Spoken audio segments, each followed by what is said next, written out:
Vamos estudar o protocolo ARP, Address Resolution Protocol.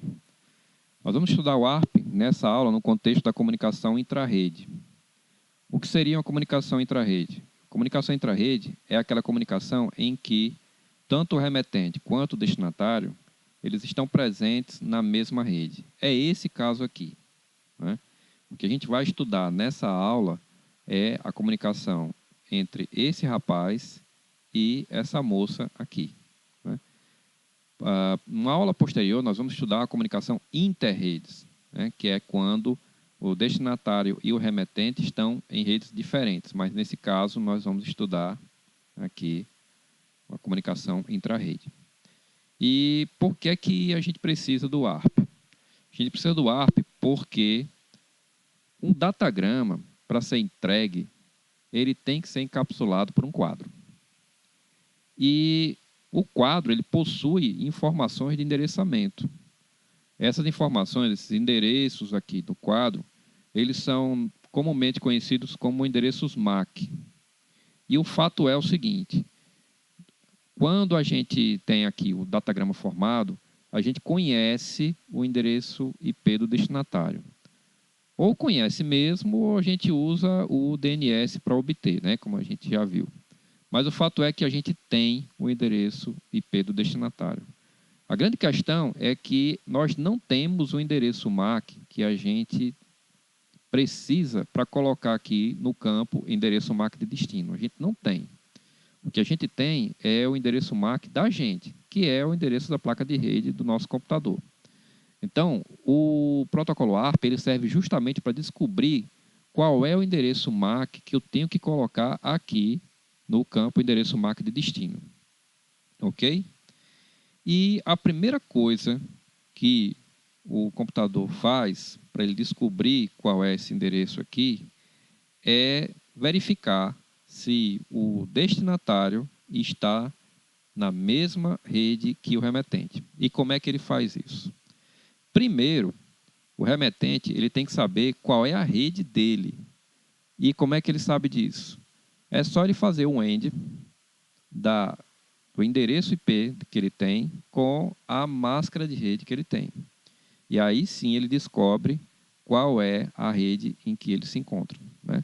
Como é o caso aqui, o 92.31.65.5, um AND com a máscara /24, que é 255.255.255.0, a gente tem esse endereço aqui, né? Esse é o endereço da rede do sujeito, né? Ok? Então, repare, a máscara de rede que é configurada no computador é justamente para isso, para ele saber qual é a rede que ele se encontra. E como é que ele sabe se o destinatário está na mesma rede que ele? Bom, é simples.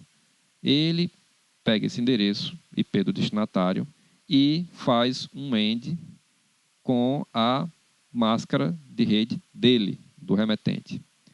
E verifica se o resultado bate com o resultado ali da máscara, né, da rede dele. No caso aqui bateu, né? O 92.31.657 entre 255.255.255.0. Chegamos ao mesmo resultado aqui, um 92.31.650, que é o endereço da rede do remetente. Então, nesse caso, né, prestem atenção, neste caso em que o remetente está na mesma rede que o destinatário, ou o destinatário está na mesma rede que o remetente, não importa a ordem, aí o que deve ser buscado é o endereço MAC do destinatário. Veja, pode parecer óbvio, mas a gente vai ver que não é, né? Se a gente for estudar comunicação inter-redes, a gente vai ver que não é. Ok, o que é que acontece então? Aqui vocês estão vendo a solicitação ARP. Ela é enviada a todas as demais máquinas da rede a partir do remetente. E ela diz mais ou menos assim: olá, eu sou o 92.31.655, meu endereço MAC é o E1, né? E gostaria de saber qual é o endereço MAC que corresponde a 192.31.657, que é o endereço IP do destinatário. Enfim, todo mundo recebe essa solicitação. E por que todo mundo recebe? Dê uma olhada nesse slide aqui que você vê onde é que está o ARP. O ARP está numa espécie de limbo existencial. Ele não pertence ao nível de enlace, nem ao nível de rede. O fato é que uma solicitação ARP ela é encapsulada diretamente por um quadro. E para que esse quadro seja entregue a todas as máquinas e todas as máquinas considerem esse quadro, o endereço MAC de destino é o endereço MAC de difusão. Né?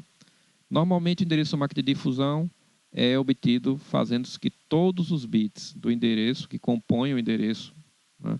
Por exemplo, num endereço faixa Ethernet, né, que seriam 6 octetos, 48 bits, todos os 48 bits sejam iguais a 1. Ok? Muito bem. Então, olha só. Aqui nós temos a resposta ARP. A resposta ARP ela é fornecida somente por aquela máquina que possui aquele endereço que foi buscado. Né? Então, a resposta ARP ela diz mais ou menos assim. Olá, eu sou 192.31.657, meu endereço MAC é o E2, estou enviando para você 192.31.655, cujo endereço MAC é o E1. Verifiquem aqui a presença das caches ARP, tanto no remetente quanto no destinatário. Né? Por que isso? Porque, de repente, se o rapaz quiser enviar um datagrama para a mocinha, ele não tem que enviar uma nova solicitação ARP. Se a mocinha quiser enviar um datagrama para o rapaz, ela não tem que enviar nenhuma solicitação ARP. Então, verifique que o ARP é um protocolo que, a partir de um endereço IP, se descobre um endereço MAC associado a ele. Ok? Bom, aqui nós temos a resposta ARP sendo encapsulada por um quadro. Veja que o quadro é um quadro unicast, ou seja, ele é entregue apenas a quem enviou a solicitação ARP, né? É o caso aqui.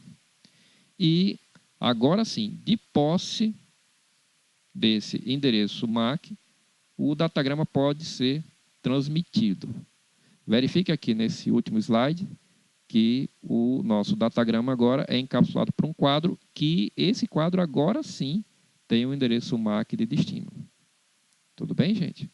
Verifique aqui que o protocolo ARP ele é fundamental para a operação de qualquer rede, porque não se sabe a princípio qual é o endereço MAC de destino que a gente vai ter que colocar num determinado quadro que vai encapsular o nosso datagrama. E repare também que, com relação às configurações de rede de um computador, a máscara de rede, nós sabíamos o que era a máscara, né? A máscara é um número de 32 bits, em que a porção de rede é todo mundo setado em 1 e a porção de host é setada em 0. Mas para que serve a máscara de rede? Serve para que o computador ele saiba em qual rede ele está e também para que ele descubra se o destinatário de um determinado datagrama está na mesma rede que ele. Tá bom? Então, é isso aí. Forte abraço.